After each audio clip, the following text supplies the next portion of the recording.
Voice विस्टा podcast venture bye Pooja Prasoon. लोकांमध्ये ना साधारण या निवृत्तीबद्दलच गैरसमज असतात की आपण दुसऱ्या ठिकाणी इन्व्हेस्ट केलं तर याच्याबद्दल गैरसमज खूप आहे लोकांमध्ये. की सपोज एखाद्या व्यक्तीला 1 करोड रुपयाचं कॉर्पस तयार करायचं, रिटायरमेंट कॉर्पस, जर त्यांनी आता चालू केलं वयाच्या 30व्या वर्षी, तर त्याला फक्त 1776 रुपये त्यांनी 30 वर्ष जर कंटिन्यू सेव्हिंग केली तर त्याचं व्हॅल्युएशन जे येतं ते 1 CR होईल. घरी पैसे पाठवायचे आई वडिलांना. बरोबर. माझ्या पिढीच्या वेळेस काय आलं की आपली जी पिढी त्याच्यात काय झालं की मी काम करतो आणि मला माझे पैसेच पुरत नाही. एक्झॅक्टली. आताचे जे मुलं असे की जे आता काम करताय ते त्यांचे पण सॅलरी संपून टाकतात, आमच्याकडून बी पैसे घेतात. बरोबर बरोबर आहे. बरोबर. त्यासाठी पुढची पिढी काय आपल्याला सांभाळणार नाहीये. ज्यांना मी 1 CR इन्व्हेस्ट करायला सांगितलं आणि म्युच्युअल फंडच्या माध्यमातून सिस्टमॅटिक विड्रॉल त्यांना चालू करून दिले. तर मला असं दिसलं की त्यांनी जे 1 CR इन्व्हेस्ट केले ना 8-10 वर्षात त्यांना तेवढे पैसे भेटून गेले त्यांचे 1 CR. आणि त्यांचं जे प्रिन्सिपल आहे ते 2 CR 2.5 CR असं झालंय.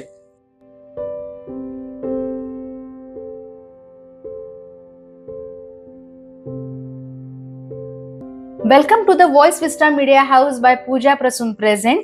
आज the wise wallet where financial literacy meets life management या पॉडकास्ट शो मध्ये आपलं सगळ्यांचं मनपूर्वक स्वागत. आणि मी आपली होस्ट आणि दोस्त शिल्पा. सगळ्यांनी चिंतन करावा असा आजचा आपला एक विषय आणि अतिशय महत्वाचा, तो म्हणजे रिटायरमेंट, अर्थातच सेवानिवृत्ती. आजच्या एपिसोडचं टायटल देखील तसंच आहे, retire rights, Santosh Shinde on living life beyond paychecks, a master class or planning retirement emotionally, practically आणि फायनान्शियली. आज आपल्यासोबत एक अशी व्यक्ती आहे की ज्यांचा प्रवास केवळ आकडेवारी मॅनेजमेंट करण्यापुरतं नाही, तर लोकांना त्यांचं जीवन अजून सुकर करण्यासाठी योग्य मार्गदर्शन करणारा आहे. श्री संतोषजी शिंदे एक सुप्रसिद्ध अर्थतज्ज्ञ आणि वक्ते आहेत, ज्यांनी असंख्य लोकांना आयकर, गुंतवणूक आणि विमा तसंच सेवानिवृत्ती नियोजनाच्या चक्रव्यूहातून बाहेर काढलेला आहे. अनेक वर्षांच्या अनुभवाची शिदोरी आणि प्रामाणिकपणे केलेलं मार्गदर्शन यामुळे ते केवळ कर नियोजक नाही तर जीवन नियोजक ठरलेले आहेत. ते AMFI प्रमाणित संपत्ती सल्लागार आणि म्युच्युअल फंड वितरक आहेत. त्यांना म्युच्युअल फंड, गुंतवणूक, विमा, कॉर्पोरेट मुदत ठेवी, AIFS पोर्टफोलिओ मॅनेजमेंटमध्ये व्यावसायिक कौशल्य प्राप्त झालेलं आहे. नाशिक रोड, कल्याण, पुणे इत्यादी शहरांमध्ये त्यांच्या अनेक शाखा आहेत. केवळ आर्थिकच नव्हे तर भावनिक दृष्ट्या सेवानिवृत्तीसाठी कसं तयार व्हावं आणि त्यासाठी मार्गदर्शनपर सत्र आपल्या सगळ्यांसाठी ते आयोजित करत असतात. पण सेवानिवृत्त म्हणजे खरंच फक्त काम थांबवणं का? तर नाही, नवीन आयुष्याची सुरुवात करणं. कारण आपण आज त्यांच्याकडनं जाणून घेणार आहोत की नवीन आयुष्याची ही सुरुवात आर्थिकदृष्ट्या कशी करायची, त्यातून योग्य नियोजन करून चिंतामुक्त आणि प्रतिष्ठेने कसं जगायचं, योग्य दिशेने आणि स्वयंशिस्तीने निवृत्त कसं व्हायचं. जर तुम्ही किंवा तुमचे प्रियजन निवृत्तीच्या टप्प्यामध्ये असाल किंवा 30 ते 40 वयोगटामध्ये असेल तर हा एपिसोड नक्कीच तुमच्यासाठी वेकअप कॉल आहे. चला तर मग आमंत्रित करते आजचे आपले गेस्ट श्री संतोषजी शिंदे यांना. सर नमस्कार. नमस्कार मॅडम. नमस्कार सर. आजचा जो एपिसोड आहे, साधारणपणे अनेक वर्ष आपण सेवा केलेली असते, नोकरी केलेली असते आणि तिथून आपण काही बचत करून म्हणजे थेंबे थेंबे तळे साचे अशा पद्धतीने आपण सेव्हिंग्स करतो. तर ही सेव्हिंग्स जी आहे ती आपण रिटायरमेंट नंतर आयुष्य सुकर करण्यासाठी कुठेतरी ती सेव्हिंग्स वापरत असतो. तर मला तुम्हाला हे विचारायचं आहे सगळ्यात पहिल्यांदा की हे जे निवृत्ती नियोजन आहे तर या सगळ्या बाबींवर लक्ष केंद्रित करण्याची जी प्रेरणा आहे, आज तुम्ही एक उत्कृष्ट अर्थतज्ज्ञ म्हणून ओळखले जातात आहात, तर ही याची प्रेरणा जी आहे ती आपल्याला कुठून मिळाली? मॅडम एकदम चांगला प्रश्न विचारला तुम्ही. मी खूप आजूबाजूला अशा लोकांना भेटलो की त्यांना आता रिटायरमेंट नंतर खूप सारे पैसे भेटतात, पण त्याचं ना योग्य नियोजन नाही होत. ते योग्य नियोजन न केल्याने काय होतं की ते आफ्टर ठराविक पिरियड नंतर ते पैसे संपून जातात त्यांचे. किंवा ते असं करतात की तुम्हाला एक फॉर एक्झाम्पल उदाहरण सांगतो मी. एखादी व्यक्ती अशी आहे की त्याला इथून कॉलेज रोड पर्यंत जायचंय, बरोबर, तर तो पायी जाऊ शकतो, बरोबर. त्याला जर सपोज पुण्याला जायचंय, तो पायी नाही जाणार, तो कशाने जाणार, तो कारने जाणार, बरोबर. आणि दिल्लीला जायचं असेल तर ट्रेनने जाणार, बरोबर. आणि जर विदेशात जायचं असेल तर प्लेननी जावं लागेल, Yes. भले रिस्क आहे पण हो. जावंच लागेल. हो हो तर इन्व्हेस्टमेंटचं, रिटायरमेंटचं पण तसंच आहे. काय होतं, लोकांना असं वाटतं की मी आज जे पैसे मला भेटले ते मी जाऊन पोस्टात एक हा, सेव्हिंग स्वरूपाचं exactly, करेल exactly. आणि किंवा बँकेत एफडी करेल आणि त्यातून एक ठराविक रक्कम मला येत राहील. बरोबर. बरोबर. आणि ते योग्य आहे. ते काही लोक सेफ्टी बघतात. पण एक बघितलं ना की मी तुम्हाला जे उदाहरण दिलं की जेवढं लांब मला जायचंय तेवढं तसं पण साधन मला चॉईस करावं लागेल. ओके. बरोबर की नाही. हो. जर मला ते पैसे म्हणजे हे प्रवास म्हणजे एक जीवनाचाच प्रवास आहे. खरंच हे पैसे मला लागणार कधी आहे. जर एखादा व्यक्ती आज रिटायर झाला, 58 झाला, 60 रिटायर झाला, तो आता कसं आता आयुष्य वाढत चाललंय. मेडिकल इतकं पुढे गेलंय, मेडिकल सायन्स, की तुमचं आयुष्य वाढत चाललंय. पहिली लाईफची जी एक्सपायरी होती ती खूप कमी होती. त्याच्यामुळे सरकारलाही हे परवडत नाही की लोकांना पेन्शन देणं. सरकारने हात जोडले त्या ठिकाणी की माझे जरी शक्य नाही होऊ शकत आता, कारण त्यामुळे त्यांनी पेन्शन बंद करून टाकलं. कारण लोकांचं लाईफ वाढत चाललं. जे जेवढे वर्ष सर्व्हिस करायचे त्यापेक्षा जास्त वर्ष जगतात ते. तर जेवढी सॅलरी सुरुवातीला येते त्यापेक्षा जास्त सॅलरी त्यांना द्यावं लागते. त्याच्यामुळे सरकारने पेन्शन बंद केली. तर याचं नियोजन आपल्यालाच करायला हवंय. आणि तुमचा जो प्रश्न होता की हे मला कुठून आलं, मी असे खूप सारे लोक बघितले की त्यांच्याकडे पैसे तर रिटायरमेंटला भरपूर आले. काही ना 1 कोटी आले, काही ना 1.5 कोटी आले, काही ना 50 लाख आले, 60 लाख आले. पण त्यांना असं वाटतं की हे पैसे मला खूप दिवस राहतील. ते पैसे होतं काय की हे पैसे जे ना त्यांचे नातेवाईक किंवा मुलं म्हणतात मला फ्लॅट घेण्यासाठी पैसे द्या, आणि ऍक्च्युअली नंतर त्यांच्याकडे पैसे राहत नाही. मी असे खूप लोक बघितले, खूप सारे उदाहरण बघितले. मला असं वाटलं की आपण लोकांपर्यंत जाऊन ही जनजागृती करणं गरजेचं आहे. कारण काय होतं की तुमच्याकडे पैसे असतील तर सगळं तुम्हाला सगळं जग मानू शकतं, सगळं काही तुम्हाला इज्जत देऊ शकतं, प्रतिष्ठा देऊ शकतं. पण ज्या व्यक्तीकडे पैसे नाही त्याला लोक प्रतिष्ठा देत नाही. बरोबर. साधारणपणे लोकांकडूनच तुम्हाला ही सगळी प्रेरणा. हा, मी समाजात फिरलो. मी सुरुवातीला एक खरं सांगायचं म्हणजे मी जे काम केलं, सुरुवातीला फक्त सेव्हिंग वरती काम करायचो. पण नंतर माझ्या लक्षात आलं की लोकांना रिटायरमेंट पण खूप गरजेची. लोकांना ते खूप दूरचं वाटतं. पण मी जसं तुम्हाला बोललो की लोकांना रिटायर झाल्यावरती जे पैसे भेटतात की ज्यांनी ते पोस्टात सेव्हिंग केली, बँकेत एफडी केली, आणि काय होतं की आज त्यांना वाटतं की मला 50,000 रुपये महिना आज मला भेटतोय. पण तुम्ही जर बघितलं ना आजपासून 5 वर्षानंतर ते 50,000 काही व्हॅल्यू नाही राहत. तुमचा खर्च डबल होऊन जातो ऍज पर इन्फ्लेशन. काय होतं, भारताची जी ग्रोथ चालू आहे ना ती चालू आहे 12%. जीडीपी आणि इन्फ्लेशन कॅल्क्युलेट केलं 12% ग्रोथ चालू आहे. आपण काय करतो, ते पैसे घेतो, बँकेत एफडी करून टाकतो, पोस्टात सेव्हिंग करतो. 8.4, 8.6 पेक्षा तुम्हाला जास्त इंटरेस्ट कुणी देऊ शकत नाही, गॅरंटेड. बरोबर. आणि दिवसेंदिवस ते पैसे व्याजाने येत चालतं, पण ते पैशांची पर्चेस कॉस्ट कमी होत चालते. तुमची पर्चेस कॉस्ट ही कमी होऊन जाते. त्यासाठी तुम्हाला काय करायचं, इन्व्हेस्टमेंट करावं लागेल. त्या संदर्भातच मला तुम्हाला प्रश्न विचारायचा आहे सर, की काय असतं लोकांना एक तर अर्थ पैसा जो आहे तो जपून वापरणं वगैरे आपण सगळ्या गोष्टी त्या बघत असतो. बरोबर. तर मला तुम्हाला हे विचारायचंय की पोस्ट किंवा एफडी हे तुम्ही म्हटलात ते अगदी बरोबर आहे, पण लोकांमध्ये ना साधारण या निवृत्तीबद्दलच गैरसमज असतात की आपण दुसऱ्या ठिकाणी इन्व्हेस्ट केलं, तर याच्याबद्दल गैरसमज खूप आहे लोकांमध्ये. तर त्याबद्दल मला सांगा. तुम्ही एकदम योग्य प्रश्न विचारला मॅडम. काय होतं, नॉर्मली ना लोकांना रिटायरमेंट म्हटलं ना असं वाटतं की ते 50-55 नंतर किंवा बरोबर एक शेवटचे 5-6 वर्ष राहिले की आपण ती सेव्हिंग करू. पण काय होतं की ऍक्च्युअली हे नियोजन आपण सुरुवातीपासून जर केलं ना ते कमी पैसे. सपोज मी असं एक तुम्हाला फॉर एक्झाम्पल उदाहरण देतो की सपोज एखाद्या व्यक्तीला 1 करोड रुपयाचं कॉर्पस तयार करायचं, रिटायरमेंट कॉर्पस. जर त्यांनी आत्ता चालू केलं वयाच्या 30व्या वर्षी, तर त्याला फक्त 1,776 रुपये त्यांनी 30 वर्ष जर कंटिन्यू सेव्हिंग केली तर त्याचं व्हॅल्युएशन जे येतं ते 1 CR होईल. तेच त्यांनी थोडं लेट केलं, वयाच्या 40व्या वर्षी केलं, तर 40व्या वर्षीला 7,555 सेव्हिंग केलं तर त्याचे 1 CR होणार आहे. आणि आणखी लेट केलं तर त्यांनी समजा 50व्या वर्षी रिटायरमेंटचं प्लॅनिंग केलं की मला 1 करोड रुपये कॉर्पस तयार करायचं आहे, तर त्याला 38,000 रुपये मंथली सेव्हिंग करावं लागेल. मी तुमच्या लक्षात आलं की जेवढं लेट करू तेवढं जास्त सेव्हिंग करावं लागेल. आणि जेव्हा आपण लवकर करू तेवढं आपल्याला इन्व्हेस्टमेंट पण कमी करावी लागेल आणि त्याच्यात आपल्याला मिळणारा प्रॉफिट सुद्धा खूप जास्त असेल. हो, बरोबर. ओके सर, मला हेच आता पुढे आपल्याला विचारायचंय की जे तुम्ही आता इतक्यात मुद्दा मांडला की 50 ते 60 वर्ष किंवा 55 वर्ष जेव्हा असतात तेव्हा आपण विचार करतो की तेव्हा रिटायरमेंट करू, बरोबर, किंवा तेव्हा आपले आर्थिक नियोजन आहे त्या संदर्भात हे आपण नियोजन करू सगळं. पण मग मला एक्झॅक्टली हे विचारायचंय की कुठल्या वयामध्ये आपण रिटायरमेंटचं प्लॅनिंग जे आहे ते केलं गेलं पाहिजे की जेणेकरून आपला उत्तरार्ध जो आहे तो अजून चांगला जाईल. मला तर एक वाटतं की तुम्ही तुमच्या बिझनेसची सुरुवात करतानाच एक रिटायरमेंटसाठी एक तुम्ही सेव्हिंग चालू करायला हवी, किंवा मी जॉब करतोय तर माझ्या पहिल्या सॅलरी पासूनच मी सुरुवात करायला हवी, तर तुमचं रिटायरमेंट पर्यंत एक चांगलं कॉर्पस तयार होईल. व्यक्तीने फायनान्शियल प्लॅनिंग करायला हवं सुरुवातीपासून. हो. असं वाटतं की आपण ते नंतर करू, हा. पण आयुष्यानं खूप फास्ट झालेलं आहे. बरोबर. बरोबर. आणि मला एक तुम्हाला उदाहरण द्यायचं आहे मॅडम, असं की तुम्ही जर एक नॉर्मली बघितलं ना जगामध्ये, तर जगाच्या लोकसंख्येच्या 15% लोक भारतात राहतात. ओके. बरोबर. बर. परंतु जगाच्या लोकसंख्येच्या 50% जे लोक आहे, जे 25 वर्षाच्या आतले, ते भारतात राहतात. 50% लोक 25 वर्षाच्या आतले भारतात राहतात. म्हणजे याचा अर्थ आहे की जगात कुठेही तरुण जे लोक आहे, कमी वयाचे लोक आहे, वर्किंग पॉप्युलेशन आहे, ते संपत चालले जगामध्ये. ओके. बरोबर. तर हे एक्झॅक्टली मी ह्या विषयावर तुम्हाला यासाठी बोलतोय की जगामध्ये काय होणार आहे, जगामध्ये लोकांकडे मुलं नाहीये, तर ते तुमचे मुलं, एक तर आपण आता लोकांना जे आता मुलं होतात ते 1 किंवा 2च असतात जास्तीत जास्त. आपण खूप काही मुलांना जन्म देत नाही आता. तर याच्यात काय होतं की आपले जे मुलं आहे ना, आपण त्यांना शिकवतो आणि आपण सांगतो की तुला तुझं करिअर बनवायचंय. मग ते काय करतात की आपण ते विदेशात पाठवतो.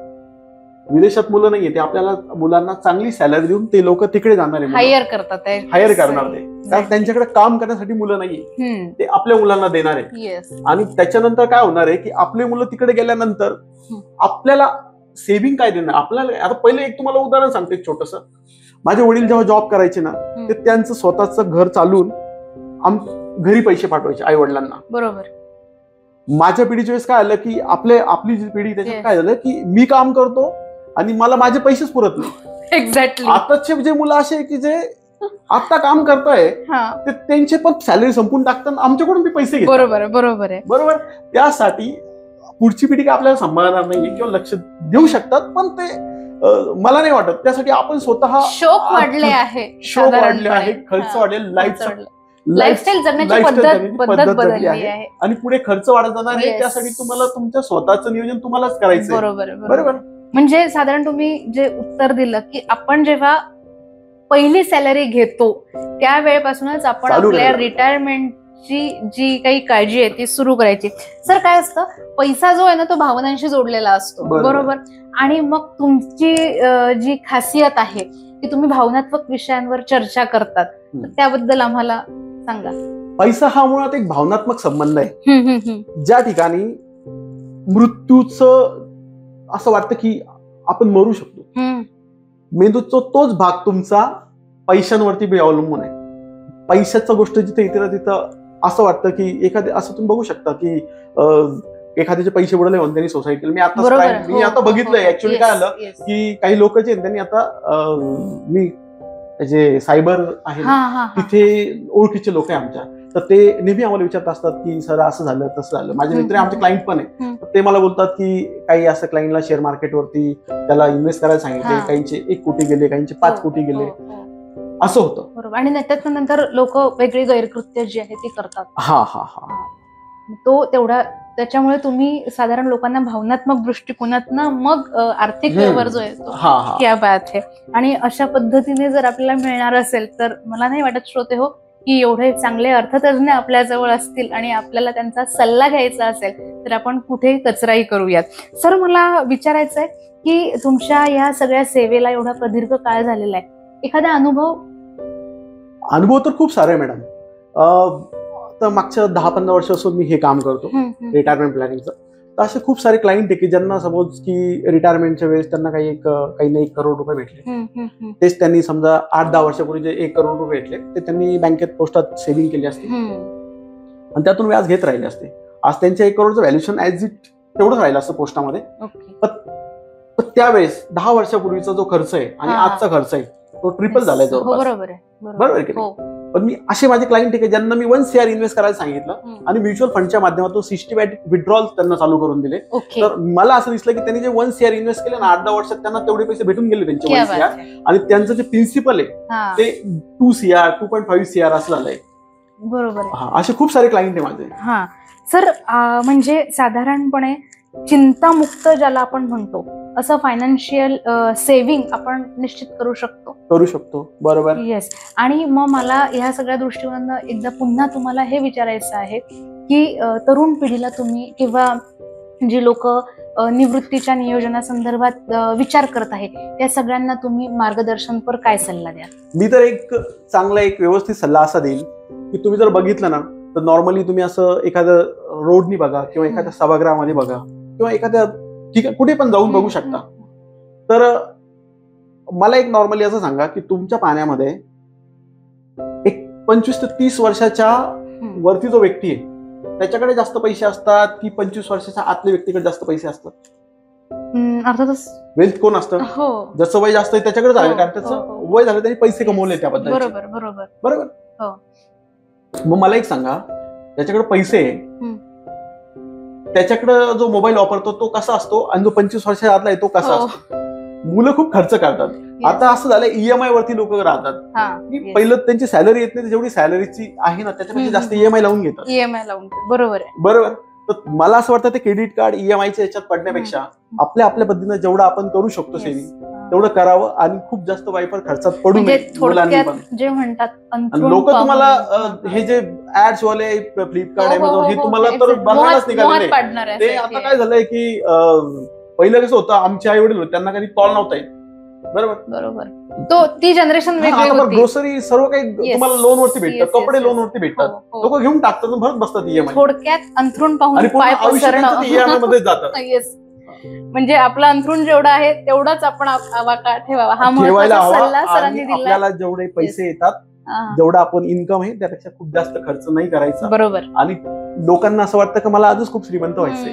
असं नाही, ते श्रीमंत मला थांबायचंय, इन्व्हेस्टमेंट करायची. श्रीमंत असणं आणि श्रीमंत दाखवणं खूप फरक, दोन वेगवेगळ्या गोष्टी. आणि त्याच्यामध्ये काही जेवढ्या महागाच्या वस्तू घेणार ती वस्तू तुम्हाला तेवढं गरीब करणार. बरोबर. सपोज तुम्ही मोठी चांगली फोर व्हीलर घेतली तर तिचा खर्च पण तेवढाच राहील. भारीतला ऍपलचा मोबाईल घेतला त्याचा खर्च पण तेवढाच राहील. सर, पण शेवटी मला परत तुम्हाला जाता एक प्रश्न असा विचारावा असं वाटतोय की ह्या सगळ्या गोष्टी तुम्ही छान पद्धतीने डिस्क्राईब केल्या, पण आपल्याला सुरक्षित आणि चिंतामुक्त निवृत्ती, जे मी तुम्हाला म्हटलं की माझा पैसा सेफ आहे, सो सुरक्षित आणि चिंतामुक्त निवृत्तीसाठी कोणत्या वित्तीय साधनांचा आपण वापर केला पाहिजे किंवा कोणती पावलं त्या दृष्टीने उचलली गेली पाहिजे? त्याच्यामध्ये तो वेगवेगळे आहे मॅडम. आता कसं, मी जसं तुम्हाला बोललो की जे पैसे तुम्हाला वर्ष 2 वर्षात लागू शकतात तर ते तुम्ही बँकेच्या एफडी मध्ये ठेवू शकता. ओके. बरोबर. आता सरकारने एनपीएस नावाची सुविधा काढली. बरं. तर एनपीएस मध्ये लोक सेव्हिंग करू शकतात. पण एनपीएसचा एक प्रॉब्लेम असा आहे की ते लोक ते पैसे विड्रॉल नाही होत. अच्छा. नॅशनल पेन्शन स्कीम मधले 60-40% विड्रॉल होता, 60% तुम्हाला पेन्शनच घ्यायची असते. आणि काय होतं की ते आफ्टर मॅच्युरिटी नंतर, आफ्टर 60 वर्षानंतर ते पैसे डायरेक्टली कुठल्या पण इन्शुरन्स कंपनीकडे जातात ते पैसे मॅनेज करण्याकरता रिटायरमेंट फंड मध्ये, आणि तिथून एक कॉन्स्टंट पैसे येत राहतात. पण जसं मी तुम्हाला बोललो, आपला खर्च वाढत जातो आणि पैसे तेवढेच येत राहतात. ओके. तर मला तर वैयक्तिक असं वाटतं की रिटायरमेंट नंतर, म्हणजे समजा एखादी व्यक्ती 58 ला रिटायर झाली, 60 ला रिटायर झाली, तर त्याला पुढचं आयुष्य खूप मोठं राहतं. कारण त्याला सन्मानाने जगायचं आहे. तर त्याला हे आयुष्य खूप मोठं आहे. म्हणजे जसं की एखादा 60 ला रिटायर झाला, त्याला जर 20 वर्ष जरी तो व्यक्ती राहिला तर त्याचा खर्च आज जर समजा मी जसं तुम्हाला सांगितलं, आज जर 50,000 रुपये आज तुमचा खर्च आहे, तर 20 वर्षानंतर तो जवळपास 2 लाख रुपये आरामात. तर तुम्ही सरळ म्युच्युअल फंड मध्ये इन्व्हेस्टमेंट करायला हवी आहे. बॅलन्स स्कीम मध्ये तुम्ही इन्व्हेस्टमेंट करा. म्युच्युअल फंड मध्ये खूप साऱ्या गोष्टी आहेत. जसं एखाद्याला रिस्क नाही घ्यायची तर लिक्विड फंड आहे. थोडीशी जास्त रिस्क म्हणजे पैसे बुडवल असं नाही, पण थोडंसं अपडाऊन मार्केट रिलेटेड प्लॅन आहे. तो वातावरण बदलतं तसं सगळ्या काही गोष्टी बदलल्या तसं तुम्हाला चेंज व्हावं लागेल. तुम्हाला इन्व्हेस्टमेंट करावं लागेल, कारण तो लांबचा पल्ला आहे. 20 वर्ष जगायचं. तर तुमचं, जसं मी तुम्हाला एक उदाहरण सांगितलं माझ्या क्लायंटचं, की त्यांनी ज्यावेळेस इन्व्हेस्ट केलं त्यावेळेस त्याला 70,000 रुपये, 1 करोड इन्व्हेस्ट करून 70,000 रुपये मंथली भेटत होते. आज त्याचं व्हॅल्युएशन झालं 2 ते 2.5 करोड रुपये. आता त्याला 1,60,000 रुपये मंथली आमच्याकडून भेटणार. पैसे एकदाच इन्व्हेस्ट केलेले, कारण त्यांनी एकदा झाड लावलंय, ते पैसे तर वाढणारच आहे.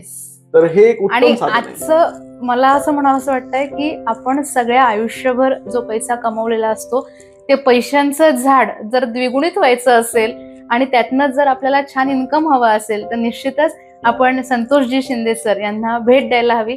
सर, तुम्ही आमच्या पॉडकास्टमध्ये आलात आणि खूप छान माहिती दिली, त्याबद्दल मनपूर्वक धन्यवाद. Thank you so much. आज तुम्ही मला या प्रोग्रामला इन्व्हाइट केलं, त्याबद्दल मी तुमचा मनपूर्वक आभारी आहे. Thank you sir. Thank you for tuning into the voice vista podcast. आप और भी इंटरेस्टिंग शो सुन सकते हैं thevoicevista.in पर. ये शो कॉन्सेप्चुअलाइज किया है पूजा प्रसून ने, प्रोड्यूस किया है द वॉइस विस्टा ने. गेस्ट कोऑर्डिनेशन में हमारे साथ रही सुनीता जी चौहान. डिजाइन किया है टीम क्रिएटर्स डेन ने. साथ ही एडिटिंग और प्रोडक्शन के लिए धन्यवाद टीम लर्निंग बी को. प्रोमो वॉइस दिया है राहुल ढोले ने. लाइक, फॉलो और सब्सक्राइब करना ना भूलें.